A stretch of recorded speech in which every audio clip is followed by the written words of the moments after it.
My name is James Hofer. I am a recent graduate of a Volunteers of America program. The last time I lived with my biological family, I was 9, and I remember my parents, I remember those sort of see-through glass pipes they were smoking meth out of. I remember smelling a lot of weed. I remember them drinking most every day. There was a lot of yelling and arguing and fighting. Me and my brother would walk around barefoot for so long that I remember getting this sort of thick black buildup on the bottom of our feet. We could walk over anything, hot asphalt, sharp rocks, just totally barefoot. We wouldn't shower, we wouldn't change clothes for days and sometimes weeks on end. So it was just, terrible, worst case scenario situation. Eventually somebody caught wind of this situation and foster care came by and plucked us out of there. But my brother's learning and behavioral disorders and disabilities were so extreme that foster parents just couldn't handle it. So I believe they took him and put him into a group home or some sort of home where they can watch him and give him the attention that he needs. I'm often asked how many foster homes I was in. I never kept track, and I was in so many that I would never really knew what to tell people, so I would just estimate. But one day I sat down and thought long and hard about it, and from what I can remember, I was in about 14 foster homes between the ages of 10 and 17. I got so tired of bouncing around and the chaos that I had come to know that at the age of 17, I went AWOL. And me and my brother hooked back up and we started running the streets together. We learned how to steal and we learned how to con people into giving us money, and we did that for probably about a year until I was 18. And at the age of 18, I had my first child, Jason. I sort of began to make somewhat of an effort to try to better my situation.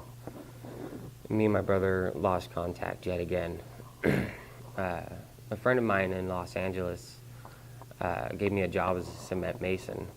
So my wife, Cinnamon, moved down there probably for about a year, and I worked as a mason, still drinking, of course.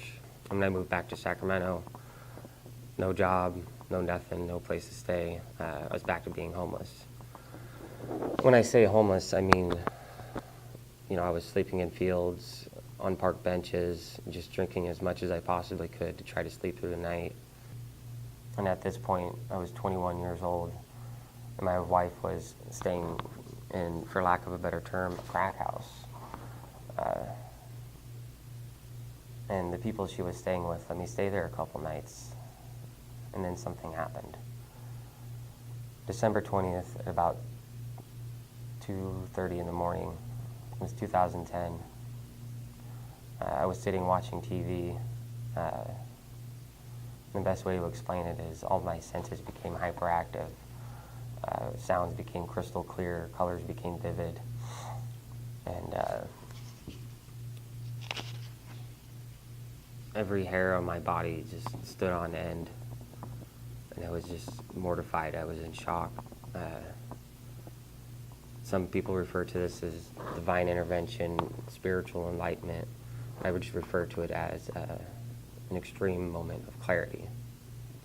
In a split second, I could see the chaotic life that I had led, the lives I was destroying, my son, my wife, my own. So God did something that night. 1, he stripped me of my craving for alcohol. And 2, he put the strength, the focus, and the drive of 10 men in me. I mean, he really did something to me.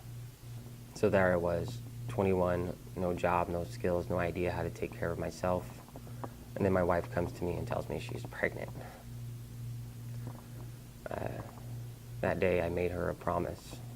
I promised her that I would not let our son be born into a crack house.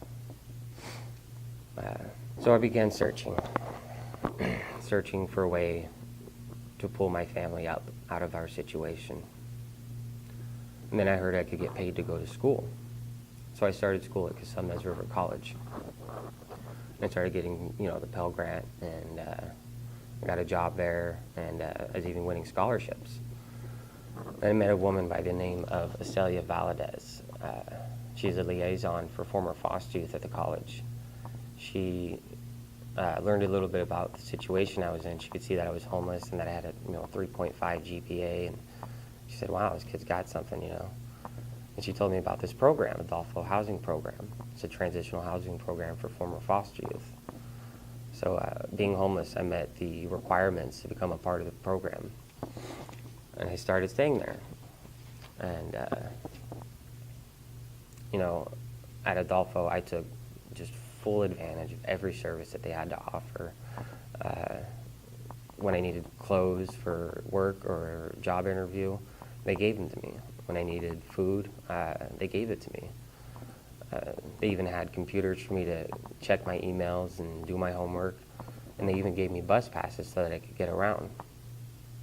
At Adolfo, my daily life went like this. I was up before the sun every day. I would hop on my bike, rain or shine, and ride my bike to a bus station. That bus took me to a light rail. That light rail took me downtown, where I transferred onto another light rail.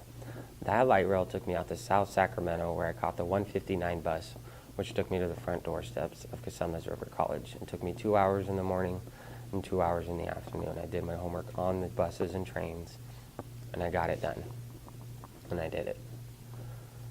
So I continued to go to school for a while, but with a growing family, no matter how many scholarships I won, couldn't be done. And at the time, I was mowing lawns and doing handiwork for the little old ladies on the side. And I thought, well, I could do this. So I made the decision to start a landscaping company, California Quality Landscaping. I went out, got my business license, general business license, specialty business license, and a work truck. Got a bunch of equipment, and business is good, and I'm only gaining speed. So when I first entered the program, my wife was 3 months pregnant. I worked my daily routine, got up before the sun, and went to bed after the sun every day for 4 months. And at 7 months pregnant,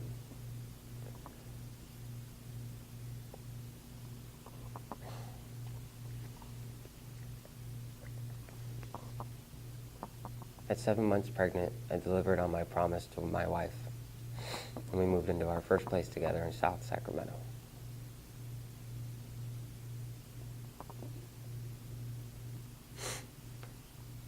My son was born.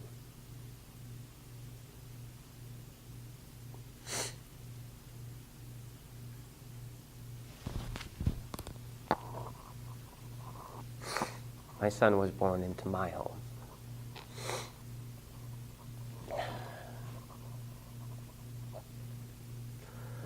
Volunteers of America continued to be at my side for about 20 months. They helped me pay rent, and they gave me the skills to be the man that you see today. Lastly, on behalf of myself, my family, and foster youth everywhere, I want to thank anybody at Volunteers of America, anybody and everybody that makes these wonderful programs and services possible. So, thank you very much.